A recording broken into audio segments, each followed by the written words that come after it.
आदरणीय श्री रामनाथ कोविंद जी, उपराष्ट्रपति श्री एम वेंकैया नायडू जी, प्रधानमंत्री श्री नरेंद्र मोदी जी, लोकसभा के स्पीकर श्री ओम बिरला जी, चीफ जस्टिस एन.वी. रमन्ना जी, सम्मानित सांसदगण, अन्य महानुभावों, देवियों और स्वजनों तथा मेरे प्यारे देशवासियों, सभी को जोहार।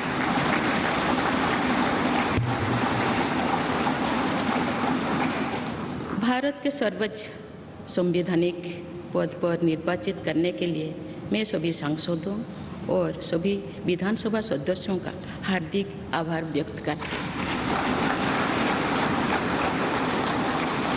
आपका मत देश के करोड़ों नागरिकों के विश्वास की अभिव्यक्ति है। मैं भारत के समस्त नागरिकों की आशा, आकांक्षा और अधिकारों की प्रतीक इस पवित्र संसद से सभी देशवासियों का पूरी विनम्रता से अभिनंदन करती हूँ।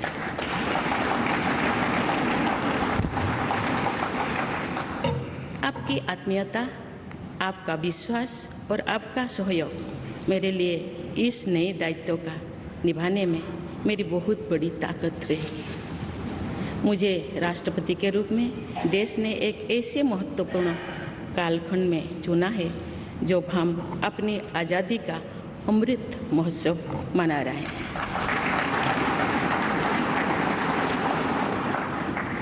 आज से कुछ दिन बाद ही देश अपनी स्वाधीनता के 75 वर्ष पूरी करेगा। ये भी एक संयोग है कि जब देश अपनी आज़ादी के 50वें वर्ष का पर्व मना रहा था तभी मेरे राजनीतिक जीवन की शुरुआत हुई थी।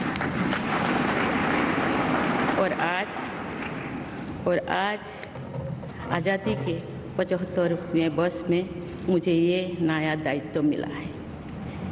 ऐसे ऐतिहासिक समय में जब भारत अगले 25 वर्षों के विजन को हासिल करने के लिए पूरी ऊर्जा से जुटा हुआ है, मुझे ये जिम्मेदारी मिलना मेरा बहुत बड़ा सौभाग्य है। मैं देश की ऐसी पहली राष्ट्रपति भी हूँ जिसका जन्म आज़ाद भारत में हुआ है। हमारे स्वाधीनता सेनानियों ने आज़ाद हिंदुस्तान के हम नागरिकों से जो अपेक्षाएं की थी उनकी पूर्ति के लिए इस अमृत काल में हमें तेज गति से काम करना होगा। इन 25 वर्षों में अमृत काल की सिद्धि का रास्ता 2 पटरी पर आगे बढ़ेगा, सबका प्रयास और सबका कर्तव्य। भारत के उज्जवल भविष्य की नई विकास यात्रा हमें सबके प्रयास से करनी है, कर्तव्य पथ पर चलते हुए करनी ही है। कल यानी 26 जुलाई को कारगिल विजय दिवस भी है। ये दिन भारत की सेनाओं के शौर्य और संयम दोनों का ही प्रतीक है। मैं आज देश की सेनाओं को तथा देश के समस्त नागरिकों को कारगिल विजय दिवस की अग्रिम शुभकामनाएं देती हूँ। देवियों और स्वजनों, मैंने अपनी जीवन यात्रा पूर्वी भारत में ओडिशा के एक छोटे से आदिवासी गांव से शुरू की थी। मैं जिस पृष्ठभूमि से आती हूँ वहाँ मेरे लिए प्रारंभिक शिक्षा प्राप्त करना भी एक सपने जैसा ही था, लेकिन अनेक बाधाओं के बावजूद मेरा संकल्प दृढ़ रहा और मैं कॉलेज जाने वाली अपने गांव की पहली बेटी थी।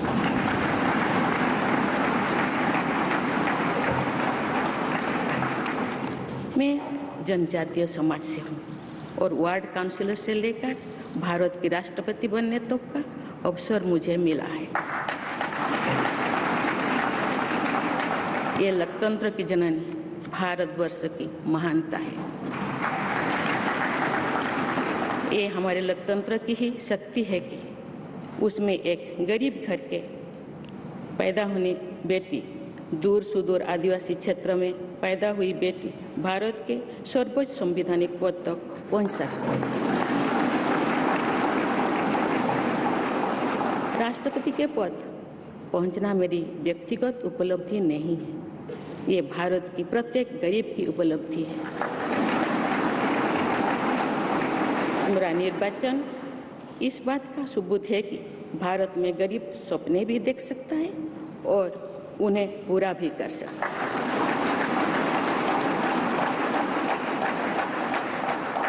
और ये मेरे लिए बहुत संतोष की बात है कि जो सदियों से वंचित रहे, जो जीवन विकास के लाभ से दूर रहे, वे गरीब, दलित, पिछड़े तथा आदिवासी मुझे ये अपना प्रतिबिंब देख सकते हैं।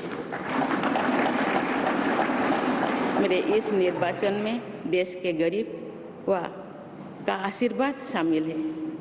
देश की करोड़ों महिलाओं और बेटियों के सपनों और सामर्थ्य की झलक है। मेरे इस निर्वाचन में पुराने लीग से हटकर नए रास्ते पर चलने वाले भारत के आज के युवाओं का साहस भी शामिल है। ऐसे प्रगतिशील भारत का नेतृत्व करते हुए आज मैं खुद को गौरवान्वित महसूस कर रही हूँ। मैं आज समस्त देशवासियों को, विशेषकर भारत के युवाओं को तथा भारत की महिलाओं को ये विश्वास दिलाती हूँ कि इस पद पर कार्य करते हुए मेरे लिए उनके हित सर्वोपरि होंगे। देवियों और स्वजनों, मेरे सामने भारत के राष्ट्रपति पद की ऐसी महान विरासत है जिसने विश्व में भारतीय लोकतंत्र की प्रतिष्ठा का निरंतर मजबूत किया है। देश के प्रथम राष्ट्रपति डॉक्टर राजेंद्र प्रसाद से लेकर श्री रामनाथ कोविंद जी तक अनेक विभूतियों ने इस पद को सुशोभित किया है। इस पद के साथ साथ देश ने इस महान परंपरा के प्रतिनिधित्व का दायित्व भी मुझे सौंपा है। संविधान के आलोक में मैं पूरी निष्ठा से अपने कर्तव्यों का निर्वहन करूंगी। मेरे लिए भारत के लोकतांत्रिक सांस्कृतिक आदर्श और सभी देशवासी हमेशा मेरे ऊर्जा के स्रोत रहेंगे। देवियों और स्वजनों, हमारे संवैधानिक संग्राम में, स्वाधीनता संग्राम में एक राष्ट्र के तौर पर भारत की नई यात्रा की रूपरेखा तैयार की है। हमारा स्वाधीनता संग्राम उन संघर्षों और बलिदानों की अविरल धारा है जिसने आज़ाद भारत के लिए कितनी ही आदर्शों और संभावनाओं की सिंचा था। पूज्य बापू ने हमें स्वराज, स्वदेशी, स्वच्छता और सत्याग्रह द्वारा भारत के सांस्कृतिक आदर्शों की स्थापना का मार्ग दिखाया था। नेताजी सुभाष चंद्र बोस, नेहरू जी, सरदार पटेल, बाबा साहेब अम्बेडकर, भगत सिंह, सुखदेव, राजगुरु, चंद्रशेखर आजाद जैसे अनगिनत स्वाधीनता सेनानियों ने हमें राष्ट्र के स्वाभिमान को सर्वोपरि रखने की शिक्षा दी थी। रानी लक्ष्मीबाई, रानी वेलु नाचियार, रानी गाईदिन्लु और रानी चेन्निमा जैसी अनेकों वीरांगनाओं ने राष्ट्र इच्छा और राष्ट्र निर्माण में नारी शक्ति की भूमिका को नई ऊर्जा दी है। संथाल क्रांति, पाइक क्रांति से लेकर कोल क्रांति और भील क्रांति ने स्वतंत्रता संग्राम में आदिवासी योगदान को और सशक्त किया। सामाजिक उत्थान एवं देश प्रेम के लिए धरती आबा भगवान बिरसा मुंडा जी के बलिदान से हमें प्रेरणा मिली थी। मुझे खुशी है कि आज़ादी की लड़ाई में जनजातीय समुदाय के योगदान को समर्पित अनेक म्यूजियम देश भर में बनवाया जा रहा है। देवियों और स्वजनों, एक संसदीय लोकतंत्र के रूप में 75 वर्ष में भारत ने प्रगति के संकल्प को सहभागिता एवं सर्वसम्मति से आगे बढ़ाया है। विविधताओं से भरे अपने देश में हम अनेक भाषा, धर्म, संप्रदाय, खान पान, रहन सहन, रीति रिवाजों का अपनाते हुए एक भारत श्रेष्ठ भारत के निर्माण में सक्रिय है। आज़ादी के 75वें वर्ष के अवसर पर आया है अमृतकाल। भारत के लिए नए संकल्पों का कालखंड है। आज मैं इस नए युग के स्वागत में अपने देश को नई सोच के साथ तत्पर और तैयार देख रही हूँ। भारत आज हर क्षेत्र में विकास का नया अध्याय जोड़ रहा है। कोरोना महामारी के वैश्विक संकट का सामना करने में भारत ने जिस तरह का सामर्थ्य दिखाया है, उसने पूरे विश्व में भारत की साख बढ़ाया है।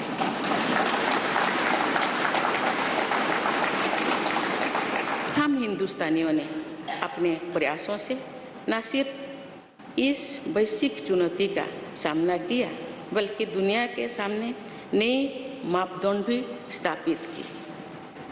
कुछ दिन पहले भारत ने कोरोना वैक्सीन की 200 करोड़ डोज लगाने का कीर्तिमान बनाया। इस पूरी लड़ाई में भारत के लोगों ने जिस संयम, साहस और सहयोग का परिचय दिया, वो एक समाज के रूप में हमारी बढ़ती हुई शक्ति और संवेदनशीलता का प्रतीक है। भारत ने इन मुश्किल हालात में न केवल खुद को संभाला, बल्कि दुनिया की मदद भी की। कोरोना महामारी से बने माहौल में आज दुनिया भारत को नए विश्वास से देख रही है। दुनिया की आर्थिक स्थिरता के लिए, सप्लाई चेन की सुगमता के लिए और वैश्विक शांति के लिए दुनिया को भारत से बहुत उम्मीदें हैं।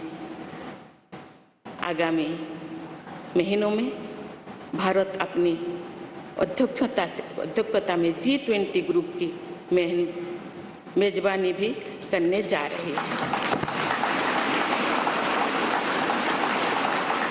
इसमें दुनिया के 20 बड़े देश भारत की अध्यक्षता में वैश्विक विषयों पर मंथन करेंगे।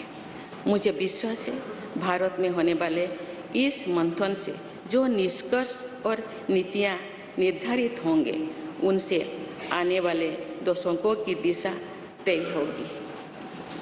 देवियों और स्वजनों, दशकों पहले मुझे रायरंगपुर में श्री अरबिंदो इंटीग्रल स्कूल में शिक्षक के रूप में कार्य करने का अवसर मिला था। कुछ ही दिनों के बाद श्री अरबिंदो जी की 150वीं जन्म जयंती मनाई जाएगी। शिक्षा के बारे में श्री अरबिंदो के विचारों ने मुझे निरंतर प्रेरित किया है। जनप्रतिनिधि के रूप में विभिन्न पदों पर कार्य करते हुए और फिर राज्यपाल के रूप में भी मेरा शिक्षण संस्थानों के साथ सक्रिय जुड़ाव रहा है। मैंने देश के युवाओं के उत्साह और आत्मबल को करीब से देखा है।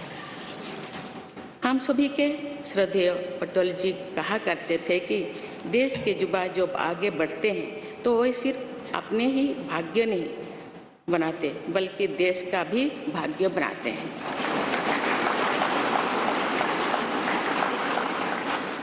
आज हम इसे सोच होते देख रहे हैं।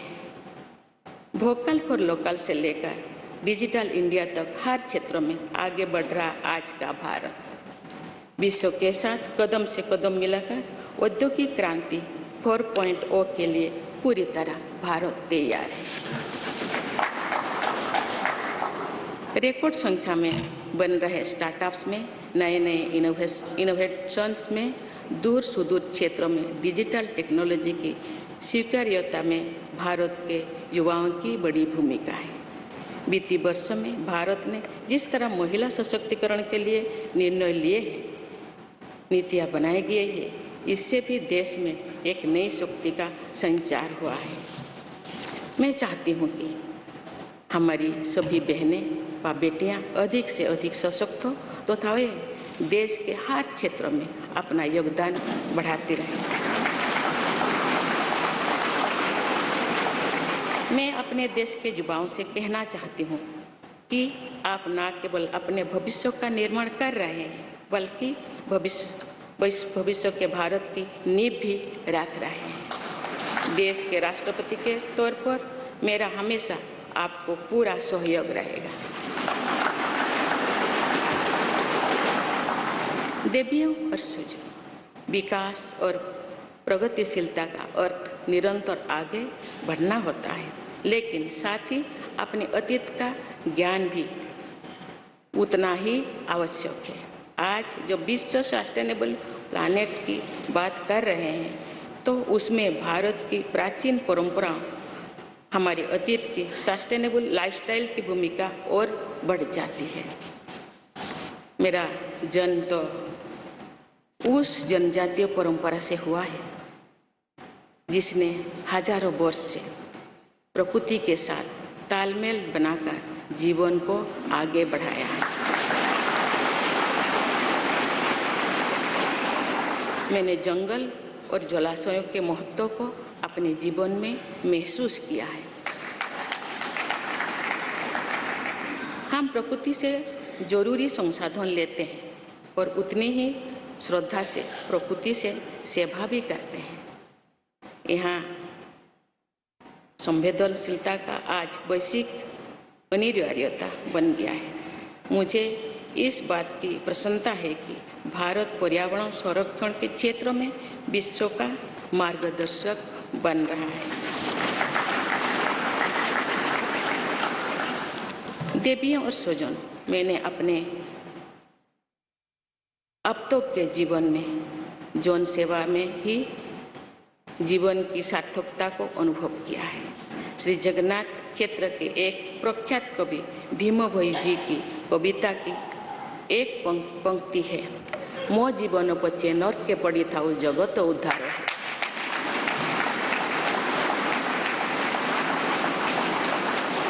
अर्थात अपने जीवन के हित और हित से बड़ा जगत कल्याण के लिए कार्य करना होता है।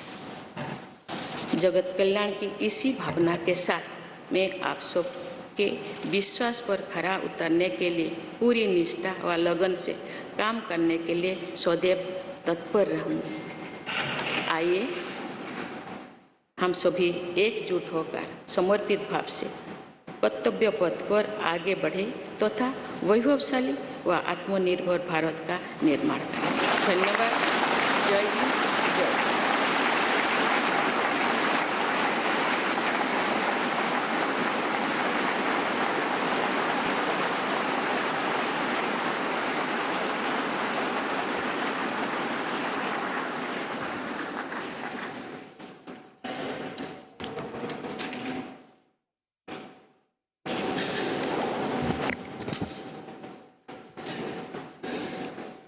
Honorable President,